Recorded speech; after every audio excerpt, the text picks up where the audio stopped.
Hello दोस्तों, अधेश academy पर आपका स्वागत है। दोस्तों, सिविल सर्विसेज के पेपर में टॉप स्कोर करने के लिए केवल नॉलेज ही सफिशिएंट नहीं है। नॉलेज के साथ साथ आपको लिखने की कला भी आनी चाहिए, स्किल ऑफ आंसर राइटिंग भी होनी चाहिए। तो इस सीरीज़ में हमने ये एक नया चैप्टर शुरू किया है और आज जो है उसका हम पहला लेसन डिस्कस करेंगे, जो कि टाइप्स ऑफ क्वेश्चन से रिलेटेड है। क्योंकि जो हमारा पेपर है उसके अंदर अलग अलग टाइप के क्वेश्चंस आते हैं, उसके साथ में हमारी क्या स्ट्रैटेजी होनी चाहिए, ये सारी चीज़ें आज हम डिस्कस करेंगे। तो सबसे पहले हम बात करेंगे स्कीम ऑफ पेपर की। देखिए, ये जो एथिक्स, इंटीग्रिटी एंड एप्टीट्यूड का पेपर है, जनरल स्टडीज़ पेपर 4, इसके दो पार्ट्स हैं। पहले पार्ट में थ्योरी क्वेश्चंस आते हैं, दूसरे पार्ट में केस स्टडीज़ आती हैं। पहला जो पार्ट होता है उसमें 12-13 क्वेश्चंस रहते हैं। हर क्वेश्चन 10 मार्क्स का होता है और आपको 150 वर्ड्स में लिखना होता है। जो सेकंड पार्ट होता है उसमें 6 केस स्टडीज़ आती हैं। हर केस स्टडी करीब करीब 20 मार्क्स की होती है और 250 वर्ड्स में आपको लिखना होता है। तो इस तरीके से अगर हम इसको देखें तो हमें करीब करीब 3500 वर्ड्स में आंसर्स लिखने होते हैं। ये बहुत लंबा पेपर है, इसमें बहुत सारे क्वेश्चंस आते हैं, इसको पढ़ने में ही बहुत सारा समय लग जाता है। और इसीलिए आपको चाहिए कि बहुत अच्छे तरीके से आप बहुत सारे क्वेश्चंस की प्रैक्टिस करें, क्योंकि जब आप क्वेश्चंस की प्रैक्टिस करेंगे तो आप बहुत अच्छी तरीके से तैयार होंगे ऐसे क्वेश्चंस को टैकल करने के लिए। तो चलिए हम आगे बढ़ते हैं और जानते हैं कि कितने टाइप के थ्योरी क्वेश्चंस आते हैं एथिक्स पेपर में। इनको हम ब्रॉडली 4 कैटेगरी में डिवाइड कर सकते हैं: knowledge based questions, quotation based questions, analysis based questions और ओपिनियन बेस्ड क्वेश्चंस। तो चलिए हम इन चारों के बारे में जानते हैं। सबसे पहले हम बात करते हैं नॉलेज बेस्ड क्वेश्चंस की। ऐसे क्वेश्चंस जिसमें आपको एक्यूरेट नॉलेज होने की ज़रूरत है। जैसे कि ये क्वेश्चन है, analyse John Rawls concept of social justice in the Indian context. John Rawl का सोशल जस्टिस का कॉन्टेक्स्ट क्या था और उसे आप इंडियन कॉन्टेक्स्ट में बताएं। दूसरा क्वेश्चन है, कोड ऑफ एथिक्स और कोड ऑफ कंडक्ट में डिस्टिंग्विश करें, डिफ्रेंशिएट करें, उनके बीच में फ़र्क बताएं और उसके साथ में आपको एग्जाम्पल्स भी बताने हैं। तीसरा जो क्वेश्चन है वो ये है कि कौन कौन से मेन फैक्टर्स हैं जिसकी वजह से इंडिया में जो जेंडर के बीच में इनइक्वलिटी है वो है, मतलब जो स्त्री और पुरुष के बीच में जो असमानता है वो है। और आपको इस कॉन्टेक्स्ट में सावित्री बाई फुले का जो कंट्रीब्यूशन है वो आपको बताना है। अब देखिए, ये जो क्वेश्चंस हैं इसके अंदर आपको एक्यूरेट नॉलेज होने की ज़रूरत है। अगर आपके पास में नॉलेज नहीं है तो आप इन सवालों का जवाब नहीं दे पाएंगे। तो चलिए हम जानते हैं कि इन क्वेश्चंस को सॉल्व करने के लिए हमारी स्ट्रैटेजी क्या होनी चाहिए। देखिए, सबसे बड़ी बात यह है कि हमें इन टॉपिक्स की एक्यूरेट नॉलेज होने की ज़रूरत है। अगर आपको जॉन रॉल के बारे में नहीं पता है, अगर आपको सावित्री बाई के बारे में नहीं पता है, तो आप इन क्वेश्चंस का सही जवाब नहीं दे पाएंगे। तो हमें चाहिए कि हम सबसे पहले पूरा सिलेबस कवर करें और उसके अंदर जितने भी टॉपिक्स हैं उसको ध्यानपूर्वक पढ़ें। लेकिन फिर भी देखिए क्या है कि कुछ ऐसे टॉपिक्स हैं जो आप कवर नहीं कर सकते। अब जैसे इंडियन थिंकर्स के जो विचार हैं या जो वेस्टर्न फिलोसोफर्स के विचार हैं, उसमें कोई स्पेसिफिक नाम नहीं दिया हुआ है सिलेबस में। और आप जैसा कि जानते हैं कि उसमें सैकड़ों विचारक हैं, सैकड़ों लीडर्स हैं और किसी के बारे में भी सवाल आ सकता है। तो कुछ ऐसे क्वेश्चंस हो सकते हैं जिसमें कुछ पार्ट जो है आपकी नॉलेज में ना हो। जैसे कि अगर हम इस साल के क्वेश्चन की बात करें जिसमें ये पूछा गया है कि जो जेंडर इनइक्वलिटी है उसके कौन से फैक्टर्स हैं, और उसमें आपको सावित्री बाई फुले के बारे में बताना है कि उनका क्या कंट्रीब्यूशन है। तो देखिए, इसमें जो पहला पार्ट है उसको आप आसानी से आंसर कर सकते हैं, क्योंकि जेंडर इनइक्वलिटी एक कॉमन टॉपिक है, उसके बारे में आपको मालूम होगा। अब सवाल उठता है कि सावित्री बाई फुले का क्या स्पेसिफिक कंट्रीब्यूशन है। ये हो सकता है आपको ना पता हो, और इसके लिए ज़रूरी है कि आप इनके बारे में एक्यूरेटली जानें। तो ये हमें कहाँ से पता चलेंगे? अक्सर जो ये क्वेश्चंस आते हैं ये करंट अफेयर्स के टॉपिक से पिकअप किए जाते हैं। कोई ऐसे टॉपिक जो कि पिछले 1 साल में, 1.5 साल में डिस्कशन में रहे हों, ये क्वेश्चंस अक्सर वहाँ से आते हैं। और इसीलिए ज़रूरी है कि हम करंट अफेयर्स में जो एथिक्स से रिलेटेड टॉपिक्स हैं उसके बारे में हम जानकारी हासिल करें। अगर हमें एक्यूरेट आंसर नहीं पता है तो भी हमें कुछ ना कुछ इसमें लिखना चाहिए अपनी जनरल नॉलेज से। तो जो भी आपको आता है उतना आप उसमें लिखें, कोई भी क्वेश्चन को आप छोड़ें नहीं। और सबसे बड़ी बात यह है कि कोई भी रॉन्ग फैक्ट ना उसमें डालें, कोई भी गलत बात उसमें ना हो, सही बात ही उसके अंदर होनी चाहिए। तो झूठ ना लिखें, गलत ना लिखें, और जो आपको आता है उसी को अच्छे तरीके से एलोबोरेट करके लिखें। तो जो सेकंड टाइप के क्वेश्चंस होते हैं वो कोटेशन पे बेस्ड रहते हैं। इसमें जो क्वेश्चंस होते हैं वो जो आपके महान जो फिलोसोफर, थिंकर्स या लीडर्स होते हैं उनके जो फेमस कोटेशंस होते हैं उनसे रिलेटेड आपसे सवाल पूछे जाते हैं।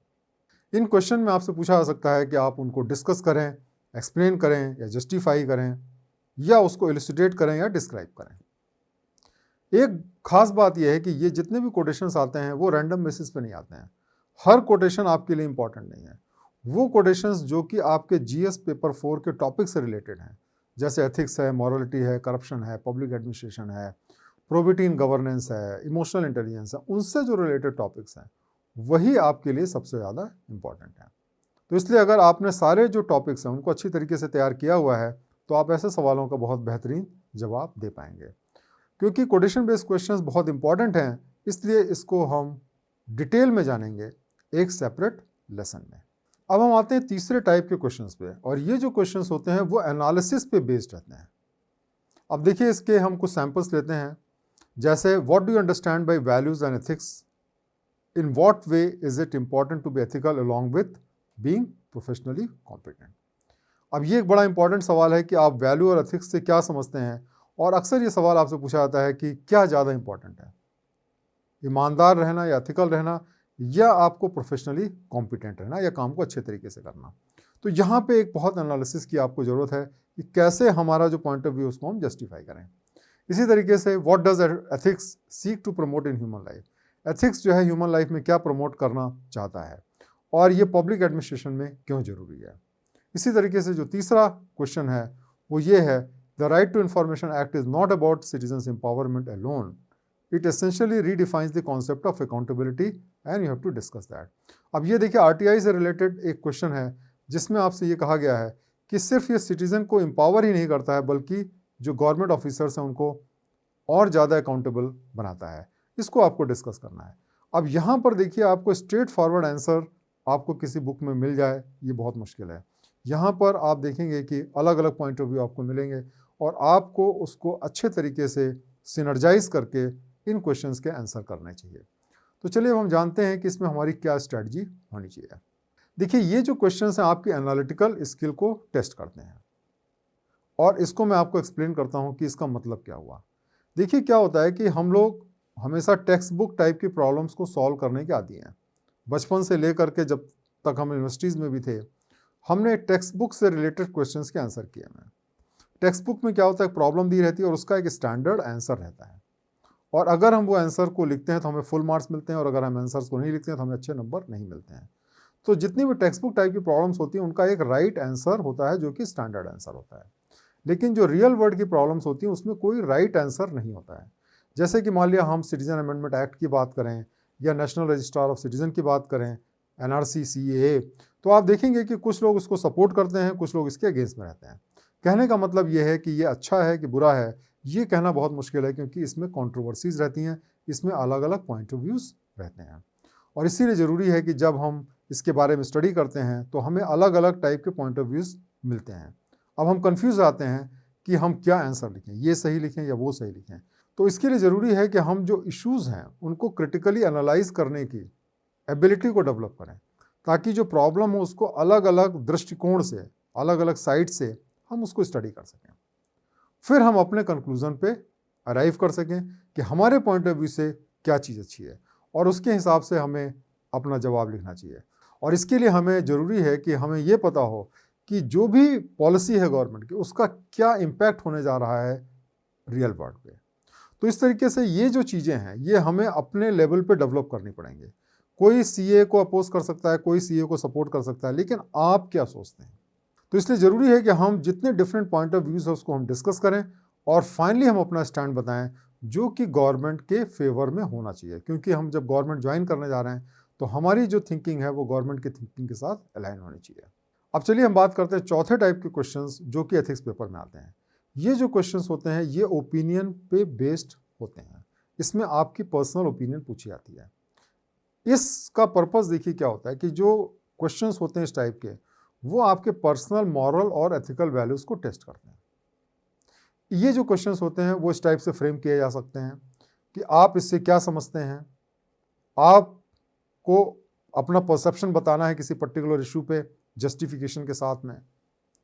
फिर ये आपसे पूछा जा सकता है कि आप इस पर्टिकुलर सिचुएशन के लिए अपने को कैसे तैयार करेंगे। आपसे पूछा जा सकता है कि आप जो पर्टिकुलर इशू है उसका प्रेजेंट कॉन्टेक्स्ट में क्या मतलब है। इसमें कोटेशन भी हो सकता है, कोई पर्टिकुलर इशू भी हो सकता है। फिर आपसे ये पूछा जा सकता है कि आप अपना जो स्टैंड है उसको एक्सप्लेन करें एग्जाम्पल्स के साथ में, इलस्ट्रेशन के साथ में, मॉडर्न कॉन्टेक्स्ट में। फिर आपसे ये पूछा जा सकता है कि क्या आप इस पर्टिकुलर इशू को एग्री करते हैं, आप उसको एग्जाम्पल के साथ एक्सप्लेन करें। आपसे ये भी पूछा जा सकता है कि आप इस पर्टिकुलर इशू पे पर्सनल लेवल पे क्या कर सकते हैं, या आपसे ये भी कहा जा सकता है कि आप इस पर्टिकुलर इशू को रिफ्लेक्ट करें, थिंक करें, मेडिटेट करें और सोच विचार के इसका जवाब दें। तो इस तरीके से ये जो क्वेश्चंस होते हैं इसमें आपकी पर्सनल ओपिनियन पूछी जाती है। तो कुछ सैम्पल क्वेश्चंस हम लेते हैं। जैसे पहला क्वेश्चन ये है कि अक्सर ये कहा जाता है कि पॉलिटिक्स और एथिक्स जो है वो साथ साथ नहीं रह सकते हैं।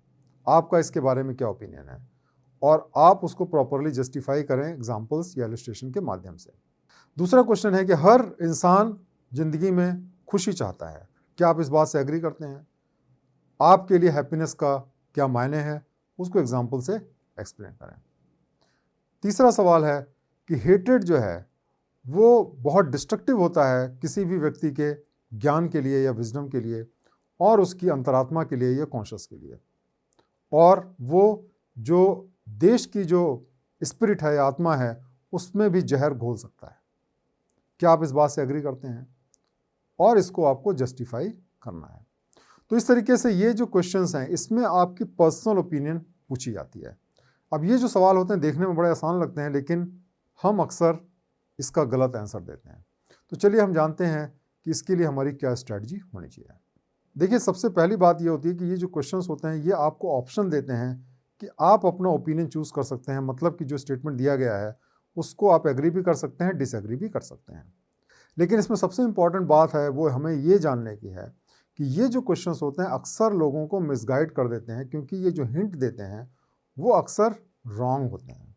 इसको मैं आपको आगे एक्सप्लेन करूँगा। इस तरीके के क्वेश्चन जब हम आंसर करते हैं तो हमें एक बात का ध्यान रखना है कि जो आपके दिल में आता है उसको आपको नहीं कहना है।